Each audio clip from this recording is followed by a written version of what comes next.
మహబూబ్ నగర్ బండమీదపల్లి దగ్గర IIIT ఉంది అని.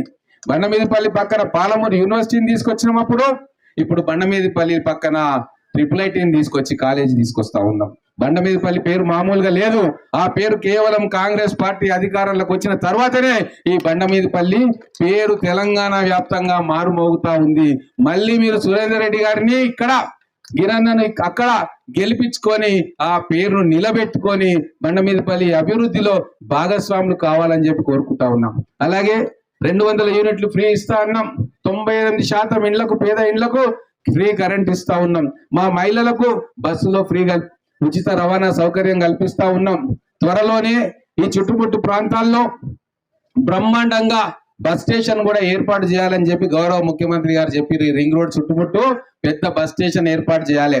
ఇక్కడ ఉన్న భూములకు, ప్లాట్లకు విలువ వచ్చే విధంగా, ఇప్పుడు లక్షల్లో ఉన్నది రేపు కోట్ల రూపాయలు అయ్యే విధంగా ప్రణాళికలు తయారు చేస్తా ఉన్నాం. హైవే మీద ఉన్నది బండమీదపల్లి, దీన్ని అద్భుతంగా తీర్చిదిద్దాలి.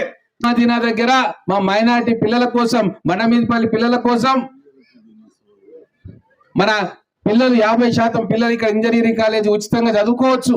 పట్నం పోవాలనుకునే వాళ్ళకు, ర్యాంకు తక్కువ వచ్చిన వాళ్ళకు ఇక్కడ ఉచితంగా మనం వాళ్ళకు ఇంజనీరింగ్ కాలేజ్ చదివిస్తున్నాం. తర్వాత పేదల ఇళ్ల స్థలాలు ఇక్కడ భూమి ఉంటే వెతికి తీసి వాళ్లకు ఇళ్ల స్థలాలు మంజూరు చేయించి వాళ్లకు ఇందిరమ్మ ఇండ్లు కట్టించే కార్యక్రమం చేస్తాం. ఏప్రిల్లో 3500 ఇండ్లు వస్తా ఉన్నాయి. మళ్ళా మన గౌరవ మంత్రి గారు, హౌసింగ్ మినిస్టర్ అనౌన్స్ చేసిండు. ఏప్రిల్ 1 తారీఖు తర్వాత 3500 ఇండ్లు మళ్ళీ మహబూబ్ నగర్కి వస్తే మీ డివిజన్ కు 100 ఇండ్లను నేను ఇక్కడనే మంజూరు చేస్తా ఉన్నా. ఇల్లు లేని పేదలు వాళ్ళందరికీ కూడా ఇల్లు కట్టిస్తాం. కాబట్టి సోదరులారా, మంచి అవకాశం ఇప్పుడు వచ్చింది. మా సురేందర్ రెడ్డి గారు నాకు అత్యంత ఆప్తుడు.